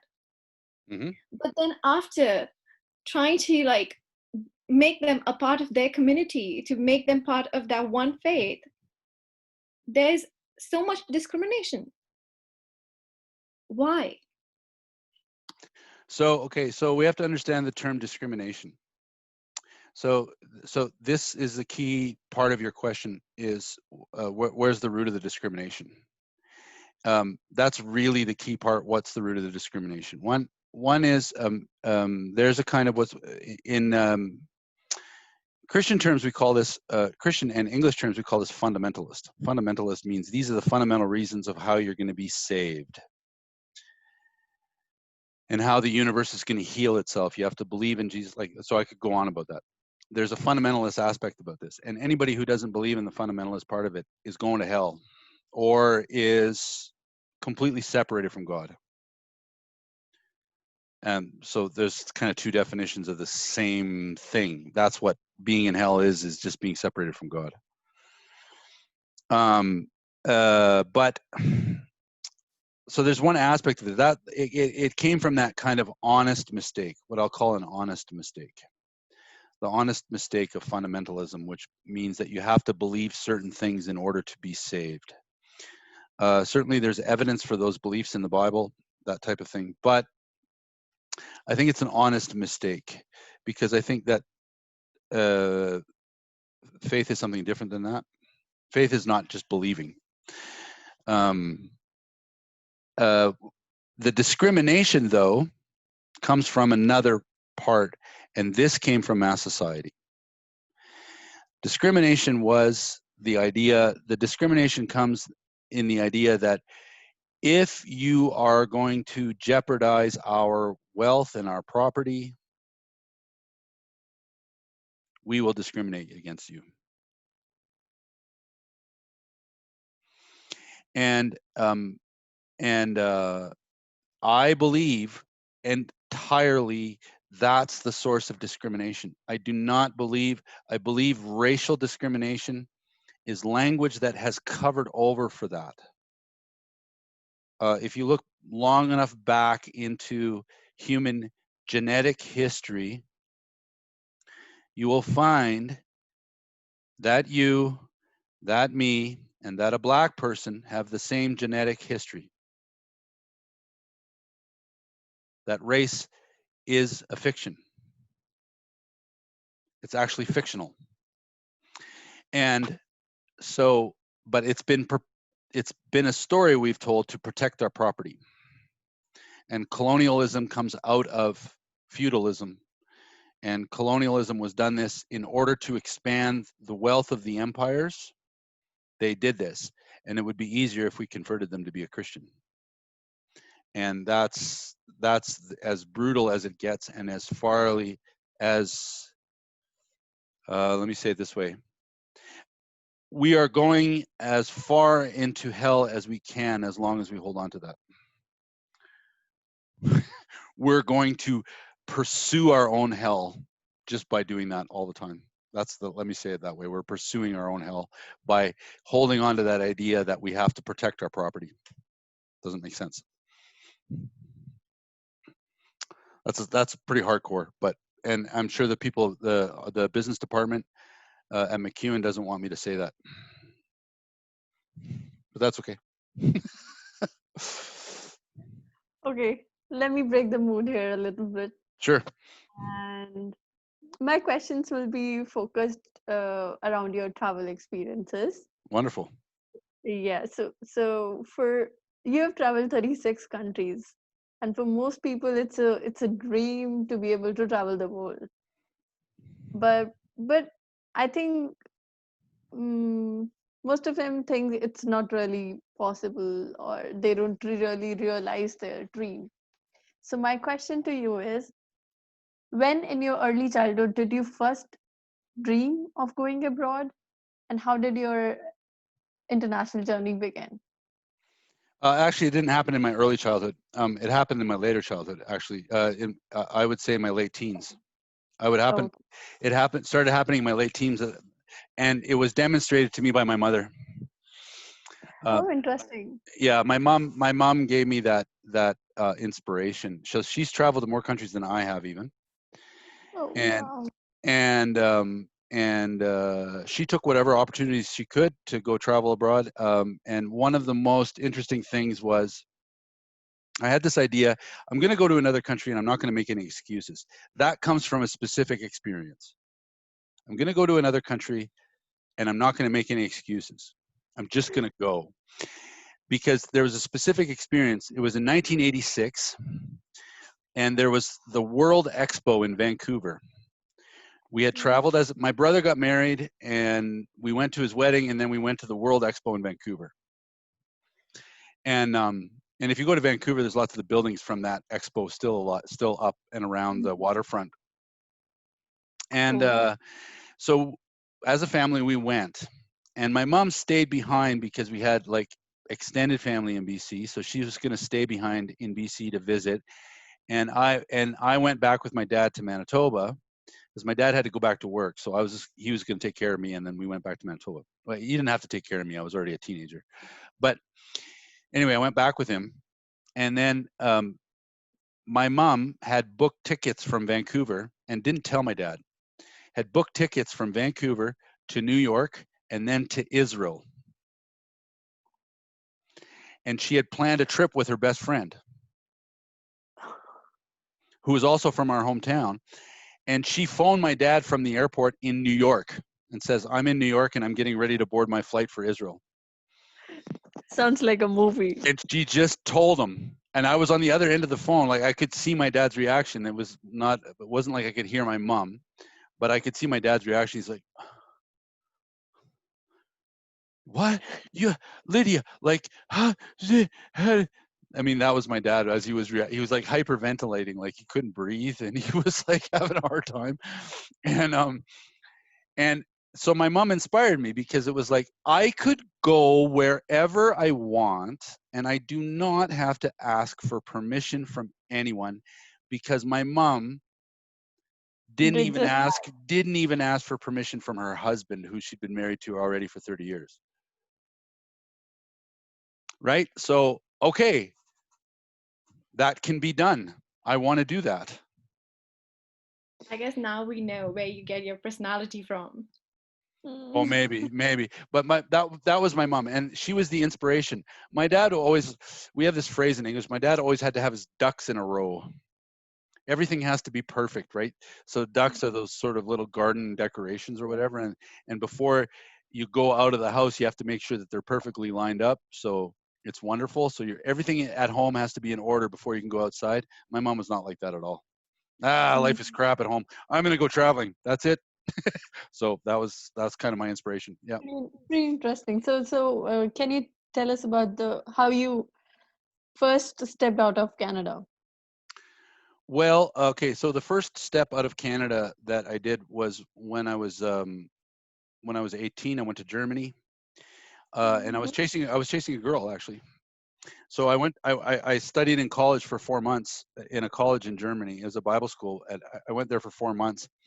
And but really, I wasn't there to study the Bible. Really, I was there chasing a girl. There was a girl that I had met in high school, and I went after her, and it totally didn't work out. In an event, I guess I was a stalker. So she just kind of like, no, that's okay. Sorry, not going to work. Okay, that's a bit of fun. Okay, so my next question is, I actually learned that Oman, Japan, Hong Kong are one of your favorite are some of your favorite travel places to go to. So maybe you have an interesting story to share with us. So, so the way that I typically travel, the Germany one was unusual, but the way I typically travel is I travel to a place and then travel to many countries around that one place. Oh. So I'd go and live there and work in one place and then go travel around all the countries around it, right? So that was kind of my method, because that was a cheaper way to do it. That's how I could afford to do it, right? So I'd go work in one place and then travel all around. Canada sucks this way, because if you're doing that in Canada, there's only one other country that's close, right? You can only go to the United States, and the United States isn't that interesting. So, um, um, so and if you've seen Canada, you've just seen the peaceful version of the United States, right? So it's kind of like, so going to the United States, if you like violence, okay, go. But I mean, right? Um, so I would go around I went to South Korea, and my favorite place, absolutely, although I love Korea, it's not my favorite place in the world, but I do love it. I lived there for 5 years, but my favorite place around there was Japan. And the reason that I love Japan was because um, um, it was my experience that other places could be developed too, besides my typical idea of the West. It was my first real experience that other people develop, and that development can happen in many ways.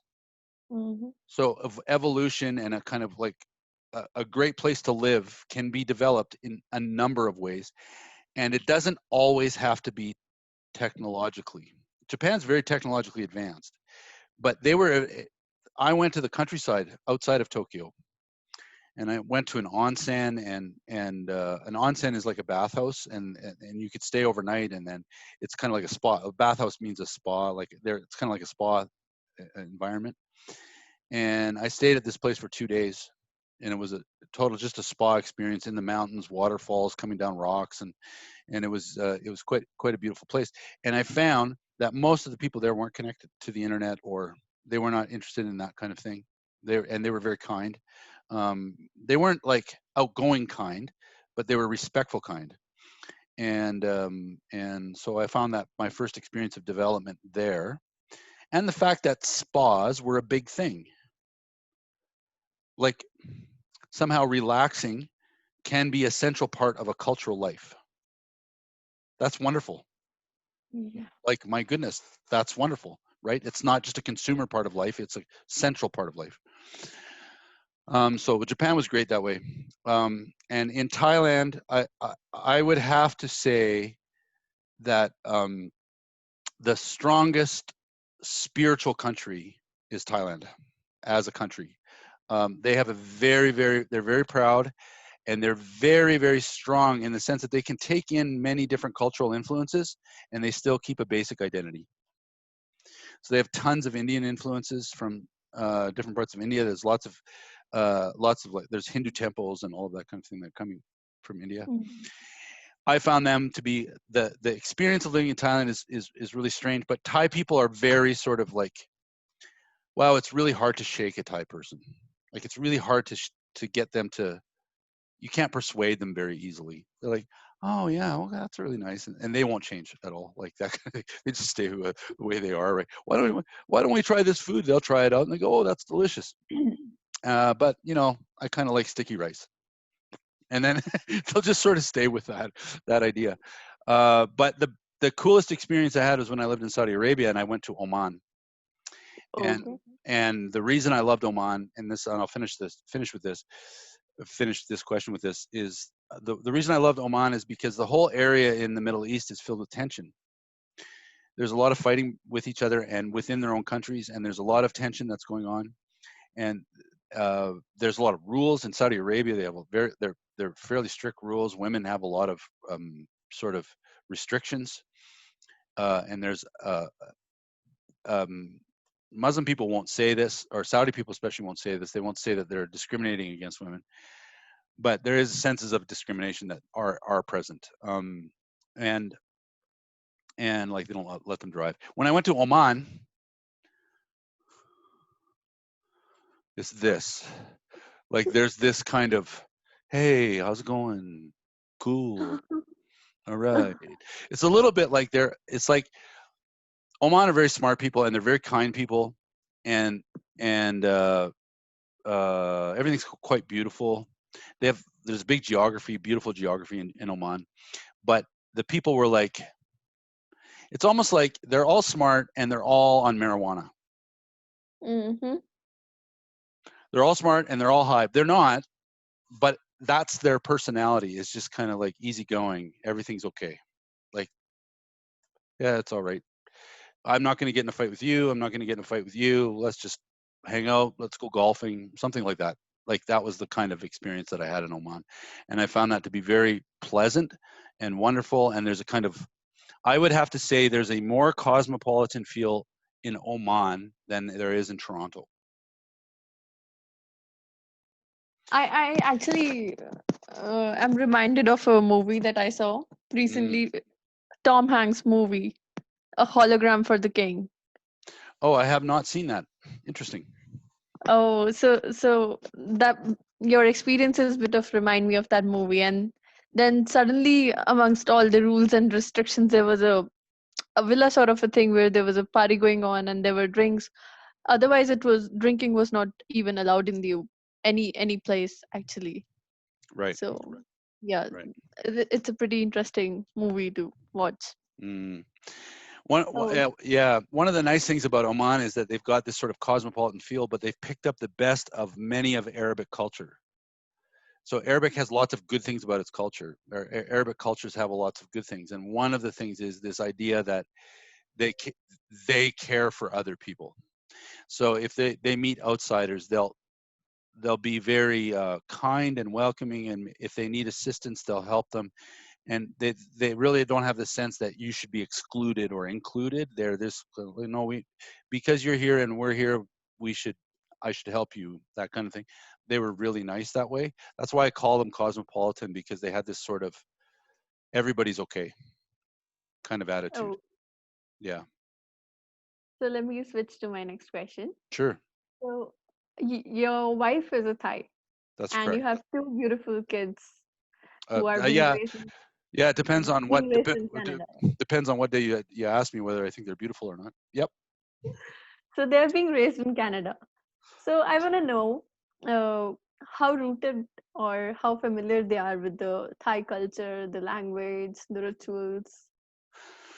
Okay, so so to tell a little bit of background on that, my son, when we moved to Canada, my son was 9 and my daughter was 7. Oh, okay. So they already had their long-term memories, which usually happens around 4 to 5 years old. Their long-term memories have kicked in at that point. So they do have significant memories of Thailand. They talk with their grandparents every week. So we have a regular call that we do on Skype that my kids will talk to their grandparents, to my in-laws, and they talk every week. So In Thai. yeah, in Thai, and my wife talks to them in Thai. We sometimes have Thai days here at our house where we only speak Thai, Mm-hmm. just to keep their language up. And um, and in terms of culture, this is interesting. There's a really, really interesting book, and I'm going to pull it off my shelf, and I recommend this to just about everybody who's had a cross-cultural experience. Now, I don't know if you can see it. It's called Third Culture Kids. Okay. So I'm gonna. this is a wonderful book. It's by David Pollock and Ruth Van Raken. It was originally written for missionary kids that were missionaries and living and growing up in another country. So they would be like American missionary kids, or it could be foreign service people, and their kids would be growing up in this other culture. Um, and the one of the things that I've found, if this book has helped me to understand, is that we have a hybrid culture in our house, which is not quite Thai and not quite Canadian in our own home, and it's a third culture. It's not really not 100% Canadian, and it's not 100% Thai. What's interesting about that is you'll find, let's say you grew up in a similar way, where you grew up in a country that wasn't your own, or wasn't the country of your parents, which meant that you would have a culture in your house that would be different from the host culture, but it would also be different from your home culture, from the parents' home culture. So there's this third culture thing. People who have grown up in a situation like that have more in common than a Canadian kid has with my kids, or a Thai kid has with my kids. It would be like the Filipino kid who's grown up here. The Filipino kid who's grown up in Canada but has Filipino parents, that kid will get along better with my kid than any purely Canadian kid or purely Thai kid. So there's this sort of unique group of people that have this third culture experience, and they meet each other and they're like, oh my goodness.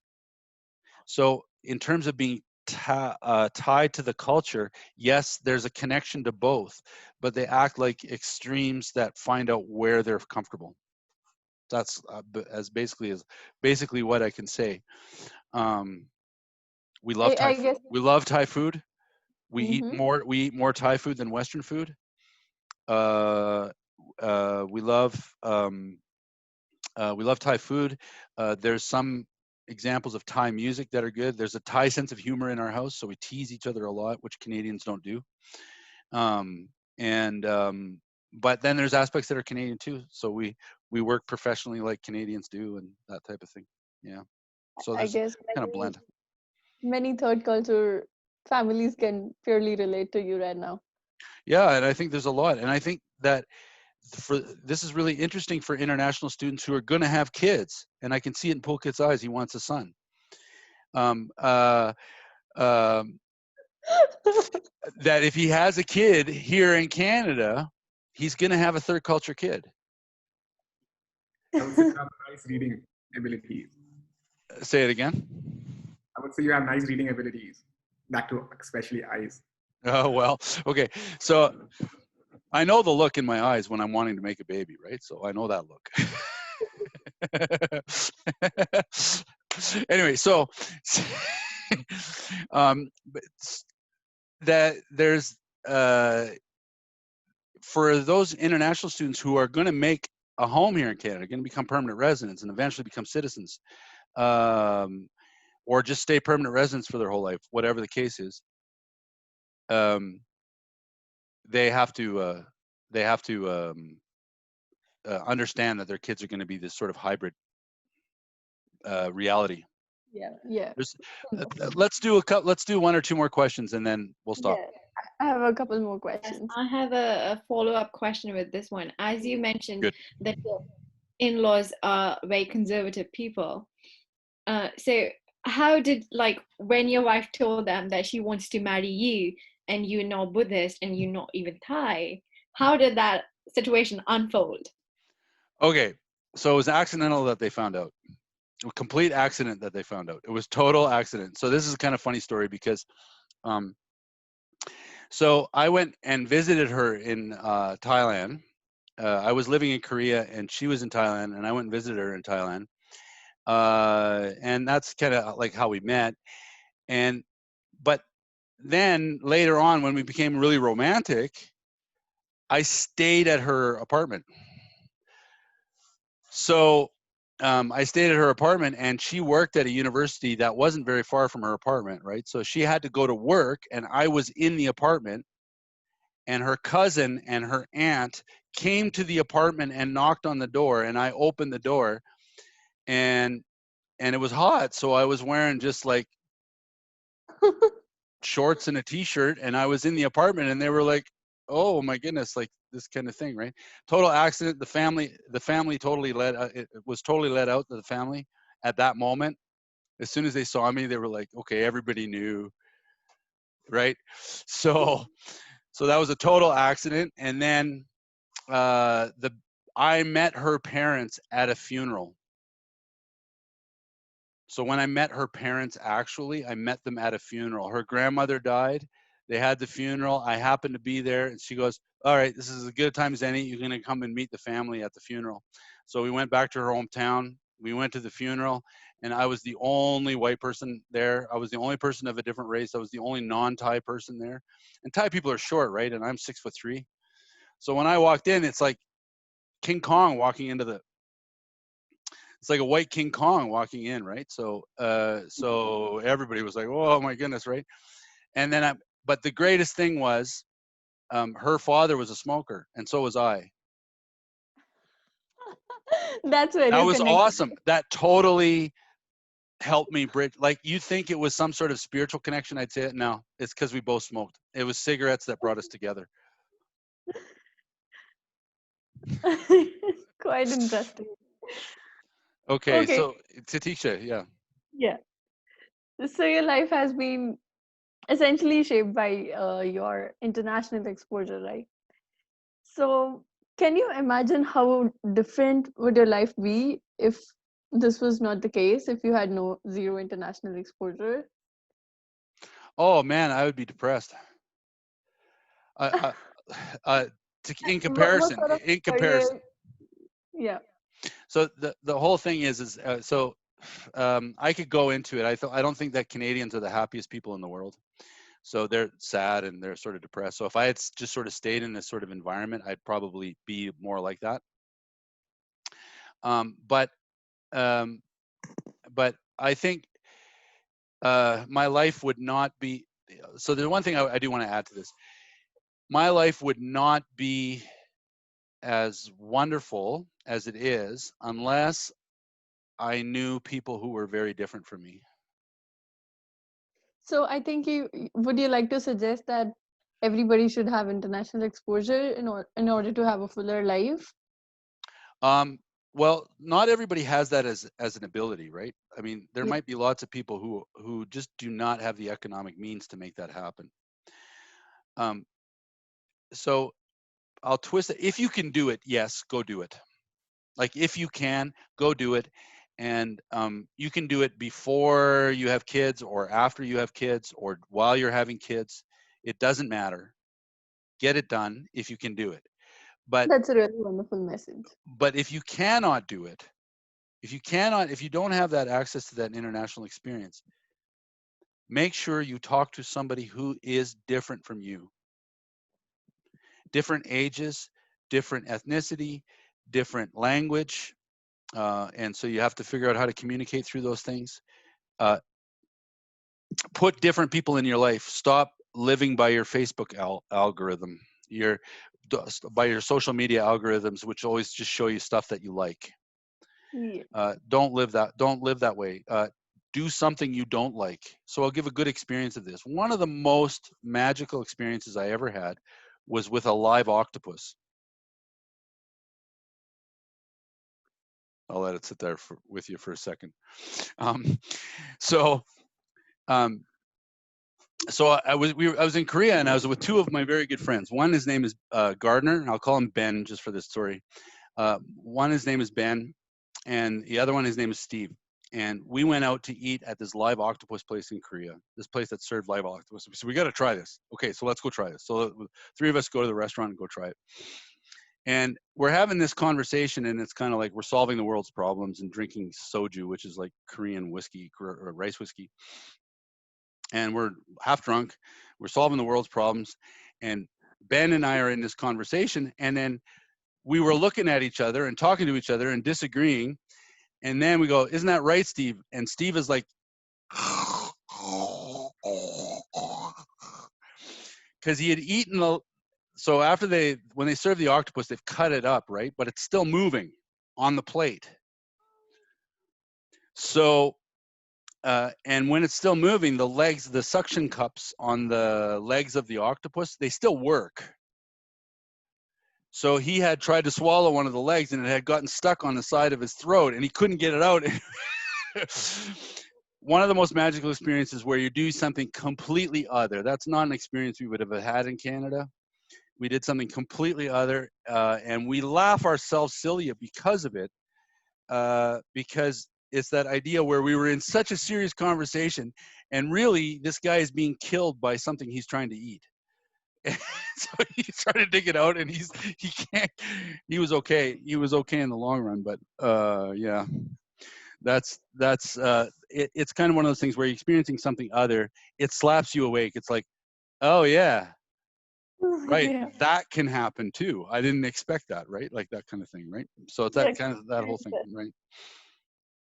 So, Yeah. I assume, yeah, that you plan to settle in Canada now. Yeah, And actually, yeah.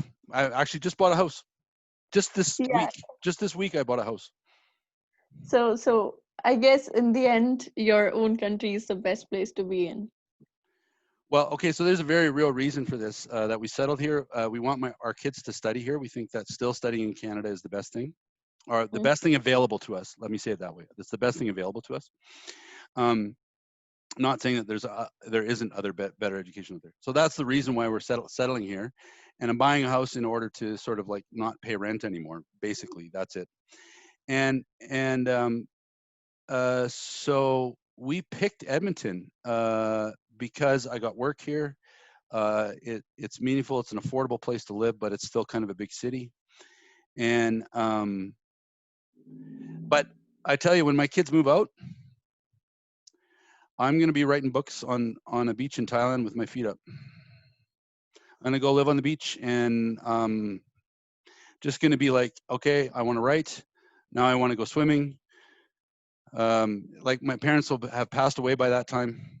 My mom will have passed away by that time. So it's not like I'm going to have like parental connections. And my siblings and I, we love each other very much, but we don't like each other that much. So we only want to get together for a short period of time, right? We're at that age group, right? So, I mean, we love each other, but we just like, okay, 2 days, that's enough. And so, so, so it's not like I'm going to have like big family ties here in Canada. And I tell you what, if they cremate my body and throw it out over the ocean in Thailand, I'd be all right with that. It's pretty interesting the way you explain the feasibility of moving out at a later point of time. So that means your bucket list is still open, your travel bucket list. Oh, for sure. Holy cow, do I have so many places I want to travel to. I want to go to Zanzibar in Africa. I still want to spend more time in India. Um, I want to take my kids. My kids are named Corinth, which is the name of a city in Greece, and Venice, which is of course the famous Italian city. That's my kids' names, and we haven't gone there yet. We've got to take them to these places, right? Right. So yeah, I've got a bucket list that's still, yeah, I want to travel more, but I also too like the idea of sitting on a beach and with my feet up and work and playing on my laptop. I love that idea. That's all quite inspiring. Whatever you say, it's very inspiring to all of us. So in the end, I just have a very quick rapid fire. I'll Okay, say a country good. name, That's fun. and you just have to say a word or a phrase or anything you want to say about that country. Magic. Okay. So let's start with Thailand, Fun. Norway, Slow. Japan, Respectful. USA. Why? Okay, I get the feel. India, Crowded. okay. Saudi Arabia, Um, Dying for entertainment. dying for entertainment. Oh my God. They are dying for entertainment. They need lots of Raymonds over there, I guess. They don't have very much entertainment there. They only live on the internet. They need to have people like Raymond. Maybe. Oh, and in the end, Canada. Um, apologetic. I don't know. That's too stereotypical. About Canada. Unaware of their potential. Pretty interesting. That was quite interesting. I really enjoyed this interview with you, Mr. Raymond. Thank you Yeah. so much. Thank you. And I want to know if there's I want to ask this sort of one question and let you guys sort of have a chance to pitch in on it. So I want to know about your I only want to know about the things that you've appreciated most about Canada since you've been here. So one or two things that you've appreciated a lot about since you've been here. And Pulkit, I haven't heard from you for a little bit. So, or Shivangi, you guys get to go first again. So Pulkit, go ahead. I would say the people. I would say the people are good. Like they are very humble, and they are ready to get into small talks. So like yeah, when you get you like you said in your previous answers or like opinions or in the interview, like yeah, you can start a small talk. So mostly I've seen people in the Western culture, especially, they are very eager to start a small talk, and most importantly, like if you live also with people nearby, they'll mostly say hello, hi, how are you. They'll give you your personal space. They'll not be very intervening in your life, or they won't keep a track of it. So yeah, basically they're humble and they give you their own personal space. Like that's quite a good thing, I believe so. Yeah, I agree to actually what Pulkit said, that people are really humble and ready to get into small talk. You're saying that I'm a copycat, but that's we share similar opinions. See, and I really like, I personally like my professors here. There are a lot like you, Deb, and there are a lot more. I really feel like they are a lot more patient, and patient, and then they take that effort to teach. And I really like the teaching style here. So yeah, technically the people and their patience, and then the effort they take. Well, on behalf of the teachers, then, thank you. My pleasure, sir. Nandini. What Canada has made me appreciate more is after like the starting months of snow, I started to appreciate sunshine and everything much more. So Because true. where I come from, we get all 4 seasons, and I never thought sunshine could be something that important. Yeah. People would say that, yes, you're my sunshine. I was like, this is such a common thing to say. Why would to someone you love, why would you like compare them with something which is like so common? And after coming here, I appreciate it so much more. And I guess I am in like that place where I can call, yes, my parents are my sunshine. Yeah, right. Yeah, I mean, people don't understand. If people are watching this in other countries, they don't understand what it's like living in such a northern climate. Because in Edmonton in the wintertime, the sun goes down at 4:30 in the afternoon, and it's up at about 7:30 or 8 o'clock in the morning. That's not very much sun. But now we're getting closer to the longest part of the season, or longest part of the year, longest sunshine of the year. And now you know that the sun is up till that. Like last night, the sun set at 10 o'clock, and it was dark at about 10:45 last night. So yeah, it's really late now. Now we get lots of sun. Tisha, what do you appreciate about Canada? So all these things I do appreciate a lot. But yeah, coming from India, the way the infrastructure and the planning of the city is there, I really appreciate it. I really like it about Canada. This is the primary reason that I would want to live here, and the fact that economy is quite stable. Everybody sort of has a good living standard. That's Yeah. the way the government is. So I I guess really appreciate it. I guess before coming to Canada, I didn't knew I could do a lot of things. After coming here, I did so many things which I would never thought of doing back in India. For example, take pulkit. I don't think you ever cooked back in India, or say in New York. I generally You're got moving like more into the chef line now. You could say that. Actually, just adding to the infrastructure thing, I always wanted to go skating and skateboarding on the roads, but in India we don't have such roads. And here I just recently bought skates, and I just fulfilled my childhood dream. So it's really a nice place to be. So did you buy the rollerblades, like the ones that you can work Yeah, in? the roller ones. Yeah, The the inline, rollerblades. Yeah, right. yeah, the inline skates. So I did it for the first time. One day I just went and I held a railing and I tried to get sort of used to it. And the next day I was on the road. So pretty cool. I really enjoy it. And the thing that we have rec centers here in every society where people can have social gatherings and sports. Sports is like a part of most life of people here, right? In India, people are not pretty much, once it's like only for children. Once they grow up, they forget about, like you mentioned, spas are a culture in Japan. So in India, when people grow up, they have their families and professional lives. They forget about doing the recreation and stuff. So it's pretty much in the lifestyle here. I really appreciate it here. Yeah, actually, one thing, and maybe this is a good way that we can end off today. So this is be sort of the last comment for the video. Uh,